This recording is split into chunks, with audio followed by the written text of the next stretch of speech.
यहाँ पे हम सर्विस ले प्रॉपर्टीज को लिया था।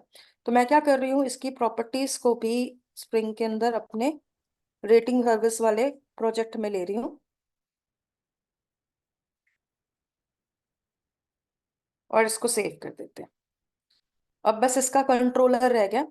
कंट्रोलर करते हैं और पैकेज ले लेते हैं, form dot rating service dot controller.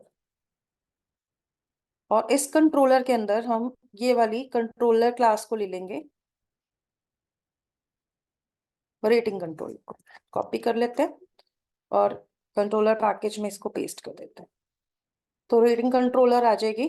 अब यहाँ पे भी कंट्रोल, यहाँ पे तो पहले पैकेज का नाम बदल देते हैं, तो चेंज पैकेज डिक्लेरेशन और कंट्रोल शिफ्ट ओ कर देते हैं। तो आपके पास सारी ऑप्शंस भी आ जाएंगी। देखो यहाँ पर जो कंट्रोलर है वो सेम टू सेम ही बन रहा है जितना हमने यहाँ तक बना रखा है, ठीक है। तो आप लोगों को क्या करना है, यहाँ पर इस तरह से इसके अंदर ऑप्शन को यूज करवाना है। तो जब आपकी क्लास यहाँ पे रेडी हो जाती है ना, तो ये इजीली आपके लिए काम कर पाएगा। तो ये रेटिंग का हमारा ऑप्शन बन गया। अब अगर मान लो मैं इस वाले प्रोजेक्ट को भी एक बार रन करके देखते हूँ,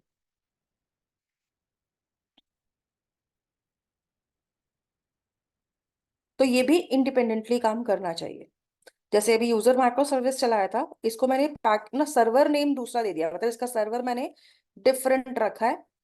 तो ये मेरा होटल सर्विस रेडी है, ठीक है, इस तरीके से। तो अगर मान लो अब मैं यहाँ पे आती हूँ पोस्टमैन पे एक बार और यहाँ पर आकर जैसे मैंने इसमें बनाए थे यूजर्स के लिए ना, ऐसे ही हम एक रिक्वेस्ट और बना लेते हैं होटल रेटिंग के लिए भी। तो यहाँ पे लिख लेते हैं न्यू रेटिंग। वैसे मेरे पास ना आई थिंक ये ना नई वाली टेबल यूज नहीं हो रही है, ये मेरी पुरानी टेबल यूज हो रही है। तो मैं एक काम करने वाली हूँ, ये जो इसके रिसोर्सेज अभी हमने देखे थे, जो मेरी टेबल है, I want to change the name of that table. तो हमारा देखिए यहाँ पे ड्राइवर आ गया, रूट पासवर्ड आ रहा है, डेटाबेस आ रहा है। अच्छा, हमारी एंटिटी क्लास में चलते हैं।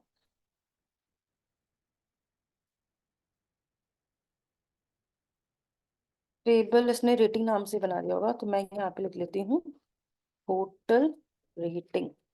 ठीक है, होटल रेटिंग के नाम से टेबल बन जाएगी। तो मैं ना बस ये प्रोजेक्ट एक बार दोबारा से रन कर रही हूँ, तो ये एक नया टेबल बना देगा। बिकॉज आई वॉन्ट कि इसको मैं फ्रेश से ही बनाऊँ, पुराना टेबल यूज ना करूँ। तो एक नया टेबल बन गया, क्रिएट टेबल हो गया होटल रेटिंग के नाम से। अब यहाँ आते हैं। अब देखो यहाँ पर जो मैंने कंट्रोलर क्लास बना रखी है रेटिंग्स की, इसके अंदर यूआरएल पैटर्न रेटिंग्स यूज हो रहा है, ठीक है। तो आप यहाँ पर क्या बना सकते हो, रेटिंग्स कर दीजिए, इसको बनाओ पोस्ट की रेटिंग। और यहाँ पर आकर इसकी वैल्यूज को हम क्या लेंगे, बॉडी में आते हैं इसकी, रॉ में चलते हैं, जेसन ले लेते हैं, ठीक है। और यहाँ पे इसकी बॉडी क्रिएट करेंगे जैसे हमने होटल की थी, सॉरी मतलब यूजर की थी। तो इसी तरीके से ना आपको यहाँ पर भी तीन और रिक्वेस्ट बनानी है रेटिंग्स के लिए, वाली एक पोस्ट की और दो गेट की, और यूजर ऑल रेटिंग के लिए और सिंगल रेटिंग के लिए भी। तो आप लोग ऐसे में ये माइक्रो सर्विस बनाएंगे। रेटिंग सर्विस हमारी ऑलमोस्ट तैयार है, ठीक है, वर्किंग भी है। ऐसे ही अभी एक और माइक्रो सर्विस बनानी है, बट आई नो सबका परेशानी हो रही होगी कि यार अभी एक और बनानी पड़ेगी। तो होटल माइक्रो सर्विस और रह गई है, इसको भी क्रिएट करना है हमें, ठीक है। और सेम ही वे में करना है जैसे हमने अभी तक बाकियों का किया।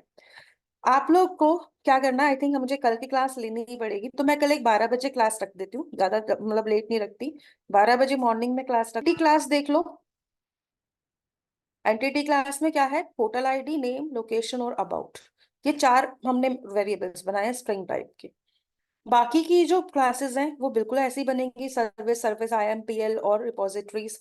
तो ये आप बनाएंगे खुद से, जैसे मैंने रेटिंग वाली और बनाई है और यूजर वाली। और मैं इसको ऑलरेडी यहाँ पर क्रिएट करके रखूंगी बिफोर द क्लास, क्योंकि मेरे को वो मेनली इसमें ये दिखाना है कि तीनों सर्विसेज हमारी इंडिपेंडेंटली काम कर रही हैं। अब तीनों को एक साथ में उठाना होगा, सर्वर और क्लाइंट बनाना होगा। तो वो कैसे काम करेगा ना, इसकी वर्किंग मैं आपको कल की क्लास में बता दूंगी। 12 बजे क्लास होगी आपकी, तो 12 o'clock क्लास कल आपकी रहेगी एक और, ठीक है। And after that we will